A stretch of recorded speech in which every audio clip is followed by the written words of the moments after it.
오늘 본문 11장은 가나안 북부 지역의 연합군과 이스라엘의 전쟁의 모습을 다루고 있습니다. 우리는 지난 6장에서부터 8장까지에서 가나안 중부의 거점 성읍이라고 할 수 있는 여리고, 아이, 베델을 점령하는 이스라엘의 모습을 보았습니다. 그리고 9장과 10장에서는 가나안 남부 지역의 성읍들이 연합군을 결성하여서 이스라엘과 대적하는 장면을, 하지만 그들이 진멸되는 모습을 보았습니다. 그리고 이제 마지막 중부도 남부도 다 진멸되었고 마지막 남은 가나안 북부 지역 성읍들이 연합하여서 이스라엘과 맞서는 모습을 11장은 다루고 있습니다. 12장을 통해서 이제 전쟁을 다 마치고 그 전쟁을 통해서 이스라엘이 점령한 지역들, 그리고 그들이 죽인 왕들 이렇게 정리하는 시간이 있는데요. 그때 보면은 점령된 중부와 남부의 왕들은 도합 16명이라는 것이 12장에 밝혀집니다. 그런데 북부 지역의 왕들은 모두 15명이나 됩니다. 중부, 남부 다 합쳐서 16명이었는데 북부만 하더라도 15명의 왕들이 기록되어 있는 겁니다. 그만큼 북부 지역이 더 넓은 지역을 차지하고 있었다는 사실을 알 수 있고요. 그만큼 더 많은 군사들을 보유하고 있다는 사실도 우리가 쉽게 짐작할 수 있습니다. 중부나 남부 연합군과는 비교도 되지 않은 많은 군사들을 북부는 가지고 있었던 겁니다. 당연히 이스라엘의 입장에서는 북부 연합군과의 이 전쟁은 더 많은 군사와 더 강력한 군사력과 싸워야 하는, 이전의 전쟁과는 차원이 다른 힘든 싸움이 될 것이라는 것을 짐작할 수 있게 됩니다. 자, 어디 그 모습을 보겠습니다. 정말 그런지 1절 말씀 같이 읽겠습니다. 시작. 하솔 왕 야빈이 이 소식을 듣고 마돈 왕 요밥과 시므론 왕과 악사 왕과 이렇게 쭉 나옵니다. 제일 먼저 하솔 왕 야빈이 소식을 들었답니다. 이 야빈, 하솔의 왕 야빈, 이 야빈 역시 사람의 개인적인 이름이 아니고요, 하솔의 왕, 하솔의 지도자를 의미하는 명칭입니다.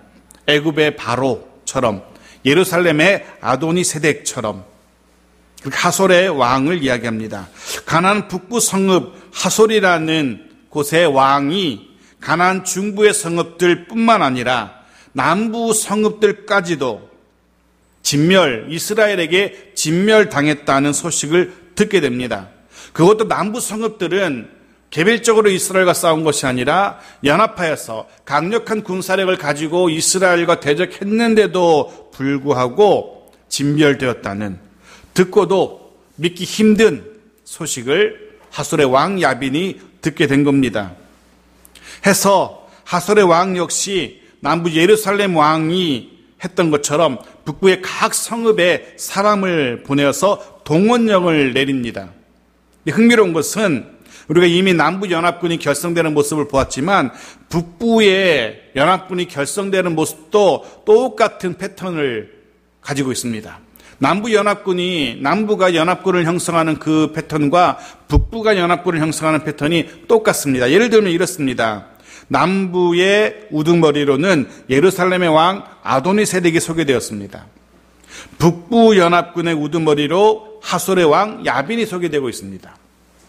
그리고 남부 연합군에 참가한 성읍들을 쭉 소개하고 있었는데요, 오늘도 북부 연합군에 참가한 성읍들을 역시 본문이 기록하고 있어요. 그리고 남부 연합군에 소속한 참가한 족속들도 소개하는데 북부도 똑같습니다. 북부 연합군에도 거기에 참가한 족속들을 소개해요. 그리고 남부의 세력이 어떠했는지도 소개하고 있고, 똑같이 북부의 세력이 어떠하다라고, 즉 똑같은 과정, 똑같은 순차, 똑같은 패턴으로 남부 연합군의 이야기, 북부 연합군의 이야기를 들려줘요. 남부 연합군의 마지막은 어땠습니까? 진멸되었더라로 남부 연합군의 이야기가 마쳤죠. 그렇다면 똑같은 패턴을 따르는 북부 연합군도 역시 그렇게 되리라는 것을 성경을 읽는 독자에게 짐작하게 하는 겁니다. 똑같은 과정을 거쳐서 주도적인 한 성읍이 연합군을 결성하고 그들이 모인 숫자가 이랬는데 진멸되었다는 그 패턴 그대로 북부 연합군도 그렇게 될 거라는 사실을 독자들에게 짐작하게 하는 겁니다. 정말 그런지, 정말 북부 연합군도 남부 연합군처럼 진멸되는지 보겠습니다. 4절 말씀 보십시오. 4절 같이 읽죠. 시작.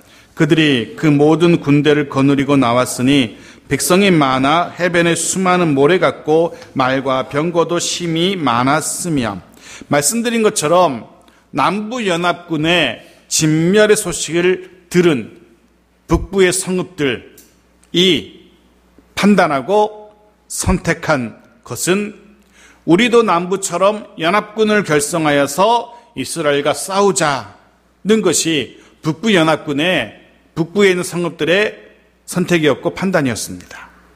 근데 그런 생각을 해보게 됩니다. 우리는 이미 남부의 성읍들이 연합해서 싸웠지만 진멸했다는 것을 압니다.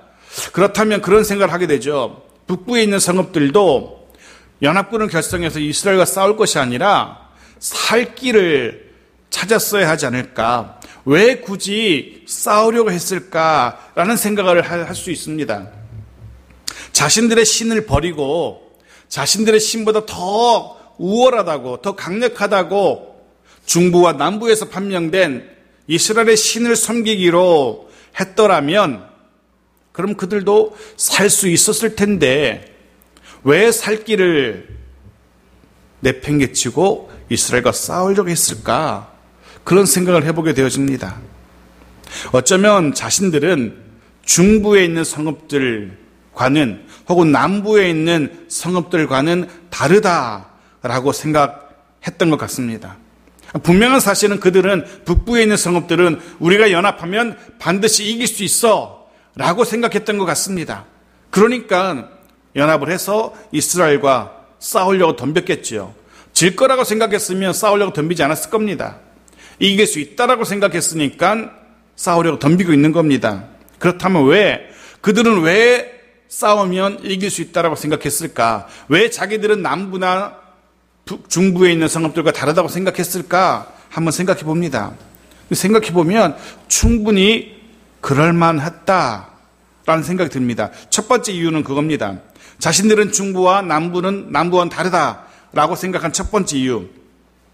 비록 중부와 남부의 성읍들이 이스라엘에게 진멸되었다라고 들었지만 어떻습니까, 여러분? 정말 이스라엘의 군사력으로 중부의 성읍들이 남부 연합군이 진멸되었던 것은 아니지 않습니까? 중부가 어떻게, 예를 들면 중부의 가장 강력한 성읍 여리고성이 어떻게 이스라엘에게 진멸됐습니까? 따지고 보면 원인 모를 지진이 일어나서, 하필이면 그때 원인 모를 지진이 일어나서 여리고의 성벽이 무너졌기 때문에 여리고가 진멸된 거 아닙니까? 남부 연합군의 진멸도 마찬가지입니다.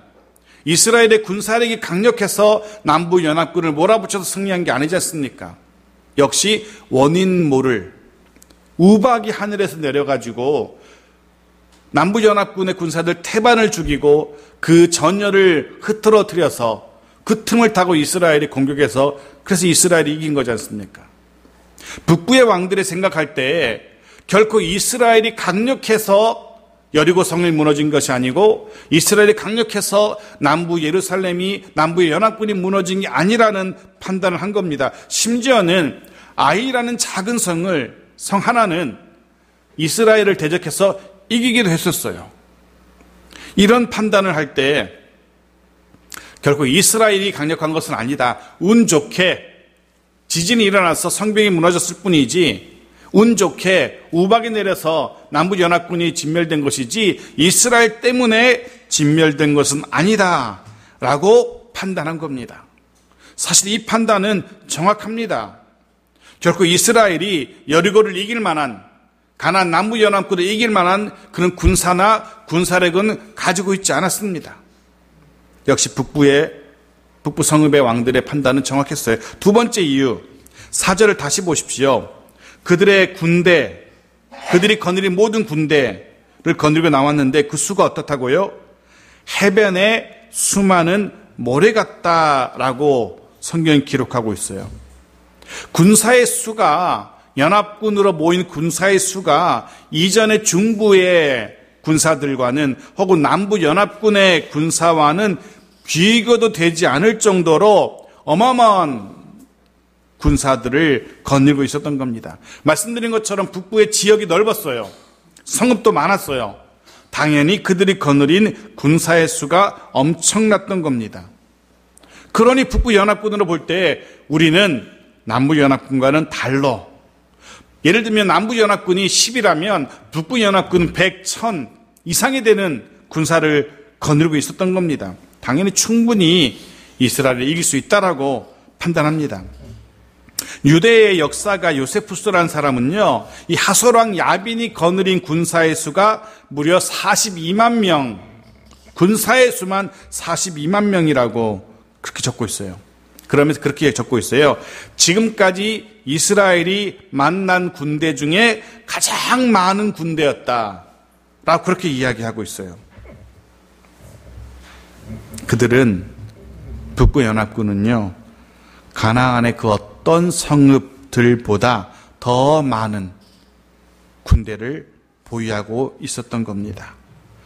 그 많은 군대가 진멸되리라고는 상상도 할 수 없었던 겁니다. 당연히 자신들이 이길 거라고 판단한 겁니다. 이 판단 역시 틀리지 않았습니다.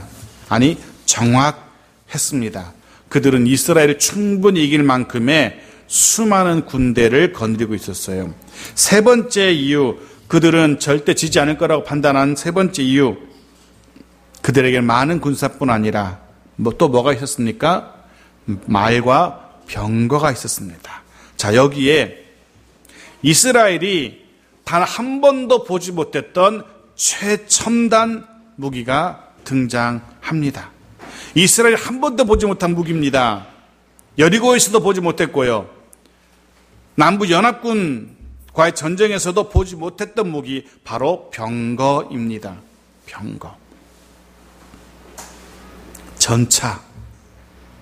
전차를 가지고 있었던 겁니다. 그것도 한두 대가 아니라 심히 많이 가지고 있었습니다. 지금도 전차는요, 전쟁의 판도를 바꿀 수 있는 강력한 무기 가운데 하나입니다. 예나 지금이나 전쟁의 승패는요, 가지고 있는 무기에 따라 좌우됩니다. 칼을 휘두르는 군대는 총을 쏘는 군대 앞에서 패배할 수밖에 없습니다. 총을 쓰는 군대는요, 대포를 쏘는 군대 앞에서는 무용지물일 수밖에 없습니다. 대포를 쏘는 군대는 미사일을 쏘는 군대 앞에서는 역시 괴멸될 수밖에 없는 겁니다. 그 무기의 어떠함이 전쟁의 승패에 달려 있습니다. 그 2차 세계대전 때 독일의 그 강력한 전차부대, 그 전차부대는 훗날에 영화화되기도 했습니다. 일본의 그 패망도 역시 미국의 강력한 무기, 원자폭탄이라는 그 강력한 무기 때문 아니었습니까? 각 나라들이 더 강력한 무기를 만들어내려고 애쓰는 이유가 바로 거기에 있습니다. 그 무기의 어떠함이 전쟁의 승패를 좌우하기 때문에 미국이 지금 뭐 핵무기를 만든다라고 막 애를 쓰고 있는데 미국의 전략 폭격기가 막 공중에 뜨면은 그들도 막 긴장하지 않습니까? 그 무기의 위대함을, 무기의 강력함을 그들이 알기 때문에 그렇습니다. 그런데 북부 연합군은 당시로서는 대적이 없는 가장 강력한 무기, 그 무엇으로도 대적할 수 없었던 전차, 병거로 무장하고 있었던 겁니다. 이스라엘은 병거 전차는커녕 사실은 제대로 된 무기가 전무했던 게 사실입니다.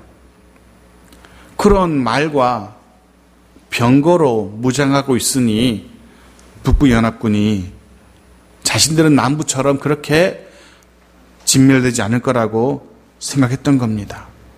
충분히 이스라엘을 이길 수 있다고 판단합니다. 이 판단 역시 정확합니다. 옳은 판단입니다.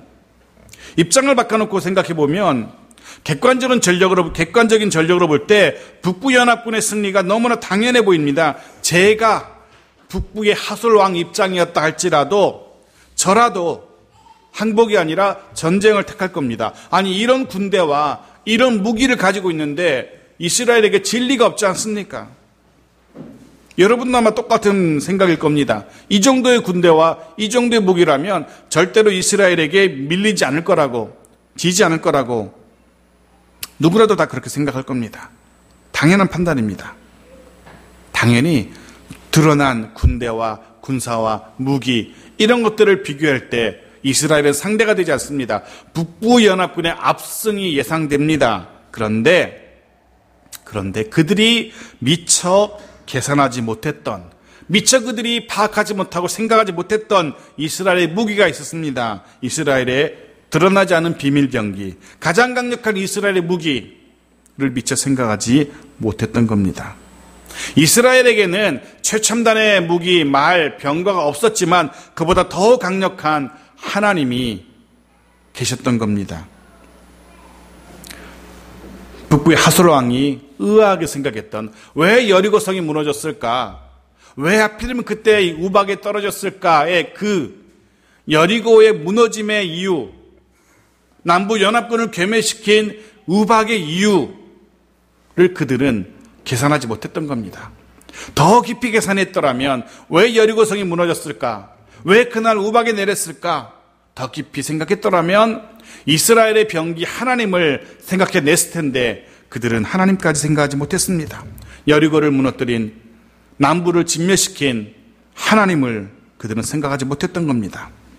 이스라엘의 드러나지 않은 비밀 병기 여호와 하나님의 강력함을 북부연합군은 알지 못했던 겁니다. 그 여호와 하나님 앞에 그 힘이 많은 말이나 힘이 많은 병거는 아무 소용이 없다는 사실을 그들은 미처 깨닫지 못했던 겁니다. 자, 시편 20편 7절 말씀 보십시오. 같이 읽겠습니다. 시작.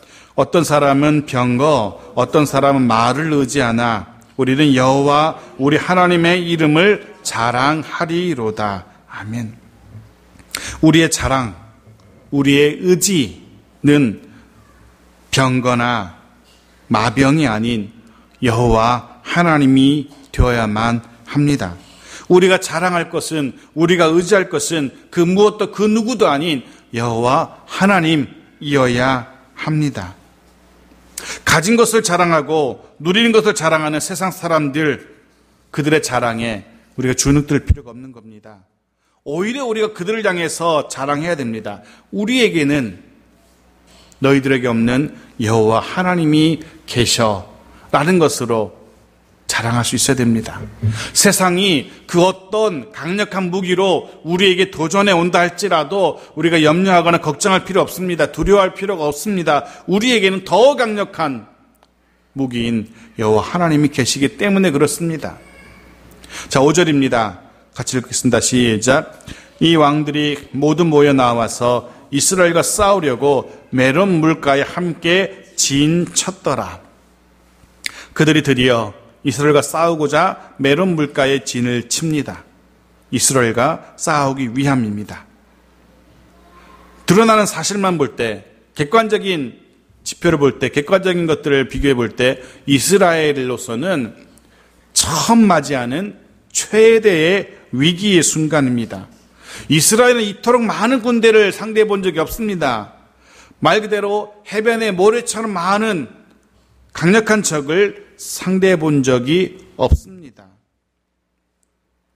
끝모르게 펼쳐진 적군을 바라보면서 이스라엘 백성들의 마음이 무너져 내렸을 겁니다. 그것도 제일 앞에 최전선에 위치하고 있는 난생 처음 보는 병거, 마병을 보면서 그들의 마음이 정말 말 그대로 물같이 무너졌을 겁니다. 처음 맞이하는 최대의 위기입니다. 그런데 제가 이 말씀 묵상하면서 정말 뜬금없이 아주 옛날 만화 주제가가 머리에 팍 떠올랐습니다. 이런 만화 주제가 갑자기 떠오르더라고요. 이런 겁니다. 어디선가 누군가에 무슨 일이 생기면, 들어보셨습니까? 짜잔가 엄청난 기운이, 이런 노래입니다. 그러면서 얘기하죠. 틀림없이 생겨난다. 이런 만화 주제가가 떠올랐어요. 왜냐하면 성경은 우리에게 그런 걸 보여줘요. 이스라엘의 마음이 물처럼 녹아내릴 때, 여호수아의 마음이 두려움으로 가득하게 되었을 때, 그때는 틀림없이 여호와 하나님께서 나타나실 때라는 사실을 우리는 이미 보았고, 그래서 짐작할 수 있습니다. 그리고 그 짐작대로 그 수많은 군대 앞에서 이스라엘의 마음이 무너졌을 때, 그 최첨단의 무기 병거와 마병으로 이스라엘의 마음이 두려움으로 가득하게 되었을 때, 바로 그때 우리의 짐작처럼 틀림없이 여호와께서 나타나십니다. 6절 말씀 보십시오. 같이 읽죠. 시작. 여호와께서 여호수아에게 이르시되 그들을 말미암아 두려워하지 말라. 내일 이맘때에 내가 그들을 이스라엘 앞에 넘겨주어 몰살시키리니 너는 그들의 말 뒷발의 힘줄을 끊고 그들의 병거를 불사르라 하시니라. 그죠? 틀림없이 나타나셨습니다. 마치 짱가처럼. 그리고 말씀하십니다. 그들로 말미암아 두려워하지 말라. 이 사실은 우리에게 여러 가지 걸 생각하게 합니다. 우리에게. 지금 여호수아는, 또 이스라엘 백성들은 눈에 보이는, 자기들 눈앞에 펼쳐진 그 북부연합군의 그 강력한 군사력 앞에 난생 처음 대하는 강력한 말과 병거로 인하여 온 마음 가득 두려움으로 가득 차게 되었다는 사실을 우리가 알 수 있습니다. 그죠? 두려워하지 말라는 그 말씀을 통하여 이스라엘이 지금, 여호수아가 지금 두려워하고 있구나 하는 것을 짐작하게 되었습니다. 실로 여호수아는 때마다 일마다 임하시는 하나님의 위로를 경험하곤 했습니다. 근데 거꾸로 뒤집어서 생각해 보면 숱하게 많은 순간에 그만큼 매번 새로운 위협, 새로운 두려움이 여호수아를 짓눌렀다는 사실도 우리가 알 수 있습니다. 하지만 때마다 일마다 위로하시는 하나님이 계셨습니다. 그 하나님의 위로하심이 오늘도 틀림없이 여호수아에게 임합니다.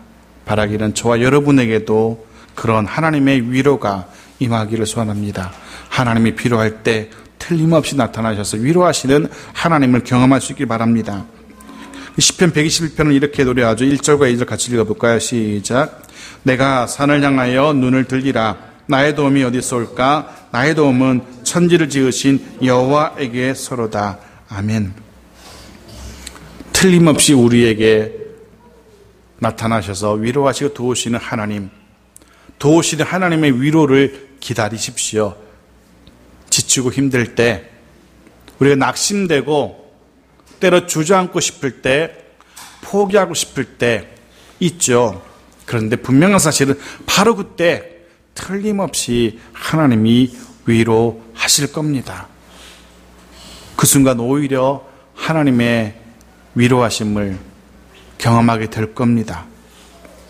하나님이 그렇게 그 두려운 순간에 여호수아에게 나타나셨습니다. 그리고 선언하십니다. 내가, 하나님께서죠, 그들을, 하나님을 대적하는 그 수많은 북부연합군의 군사와 그들의 말과 병거들, 하나님 어떻게 한다고 선언하십니까? 몰살시키겠노라 라고 그렇게 선언하십니다.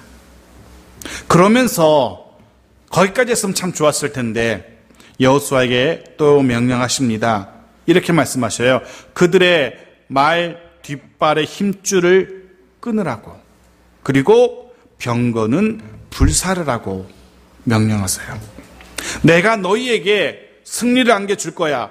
그러니 너희는 말의 힘줄을 끊고 병거는 불태워버려 라는 말씀입니다. 근데 이 말씀은, 이 명령은 조금 이해가 안 됩니다. 좀 아쉽습니다. 승리를 가져다 주신 거 좋아요.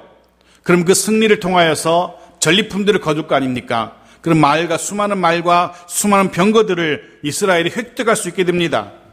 말씀드린 것처럼 말과 병거는 당시로서는 가나안에서 가장 강력한 전쟁 무기입니다. 하나님께서 이 전쟁을 승리케 하신다면 이전에 적들이 사용하던 이 무기들 이스라엘이 차지해서 이스라엘이 이 무기로 무장하면 이제 이후로는 가나안의 그 어떤 적들도, 아니 당시의 그 어떤 적들도 이스라엘을 함부로 할 수 없을 겁니다. 더 이상 이스라엘은 다른 적들 때문에 두려워할 필요가 없게 됩니다. 말과 병거만 차지하게 된다면, 그런데 하나님은 바로 그 말에 뒷발에 힘줄을 끌어서 말을 군사적인 용도로 못 쓰게 합니다. 병거를 불태워버려서 그 병거를 이후의 전쟁에서 쓰지 못하게 합니다. 왜? 무슨 의도로 하나님이 그렇게 하라 하셨을까?